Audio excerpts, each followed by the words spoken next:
কাচ্চি রান্নার ভিডিওটা আপলোড দেওয়ার পরে অনেক আপুরাই আমাকে মেসেঞ্জারে নক দিয়েছো যে আপু গরুর মাংস দিয়ে একটা ভুনা খিচুড়ি শেয়ার করো, যেটা আমরা কোরবানির পরে রান্না করে খাইতে পারি।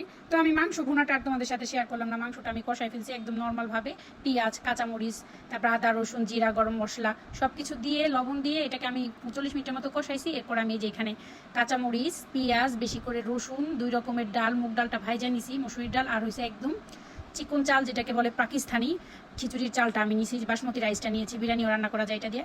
তো এটা সব কিছু আমি একসাথে ভালো করে ওয়াশ করে ঝরাতে রাখছিলাম কিছুক্ষণ, ঝরাতে রাখলে খিচুড়িটা ভালো হয়। তো এই যে দেখো আমি একদম সব দিয়ে দিছি। চাল ডাল দেওয়ার পরে আমি শুধু লবণটা এখানে দিছি, আর কিচ্ছু আমি দেই নাই। আমি খুব সিম্পলে, খুবই মজাদার বিয়েবাড়ির স্টাইলে খিচুড়িটা রান্না করে দেখাইতেছি।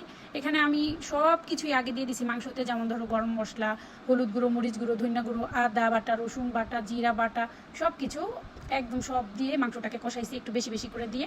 তারপরে এখানে শুধু আমি একটু লবণ অ্যাড করেছি চাল দেওয়ার পরে, কারণ লবণ বেশি করে আগে মাংসতে দিয়ে দিলে মাংস কটা লাগবে আর চালটাও তো লবণ হবে না, এর জন্য চাল দেওয়ার পরে আমি আবারও পরিমাণ মতো লবণ দিছি। আর আমি এখানে পেঁয়াজ দিয়ে এই মাংসটা কষাইছিলাম, বলে রাখা ভালো। তারপরে আমি অনেকগুলো আস্ত পেঁয়াজ, রসুন আর কাঁচামরিচ পরিমাণে কম দিয়েছি, কারণ আমি খিচুড়িটা যার উদ্দেশ্যে রান্না করতেছি সে ঝাল খাইতে পারে না। তোমরা যদি একটু ঝাল পছন্দ করো কাঁচামরিচের পরিমাণটা আরও বাড়াই দিতে পারো। এটা খুব সিম্পলে মাংসটা হাতে মাইখা 40 মিনিট সেদ্ধ করে এভাবে 10 মিনিট পর্যন্ত চাল ডাল সব কিছু একসাথে কষায় নিলে এত মজা হয়। আর আমি অবশ্যই গরম পানি দিয়ে খিচুড়ি রান্না করি, তোমরাও করো।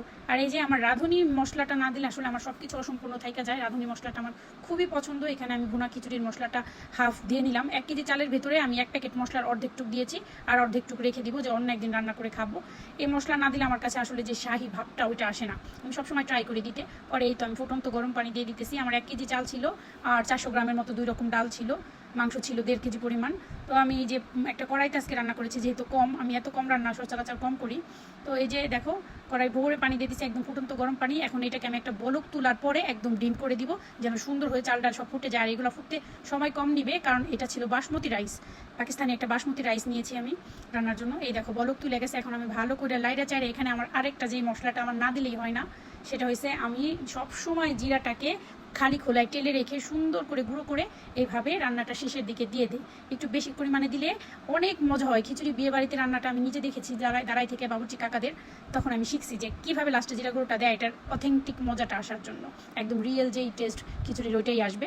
আমি খুব সিম্পলে তোমাদের দেখাইলাম। এটা রান্না করতে 1-1.5 ঘন্টা সময় লাগে। দেখো তোমরা একদম মনে হবে বিয়ে বাড়ির খিচুড়ি। এই দেখো আমি এখানে কোনো অপশন ইউজ করি নাই, ফোনে কালারটা একটু কম আসতেছে কিন্তু একদমই শাহি একটা ভাব আসছে খিচুড়িতে।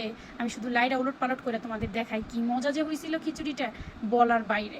এই যে দেখো একেবারে আমি কালার দিলে এখানে একদমই অনেক কালারফুল দেখা যাবে। আমি চাচ্ছিলাম তোমাদের সাথে একদম র ভিডিওটা শেয়ার করার জন্য, তাই আর আমি কোনো কালার ইউজ করি নাই। দেখো একেবারে ডাল চাল সব কিছু এত সুন্দর হয়ে সেদ্ধ হয়েছে, আর গরম পানি দেওয়াতে মাংসটা এত নরম হয়ে গেছিলো।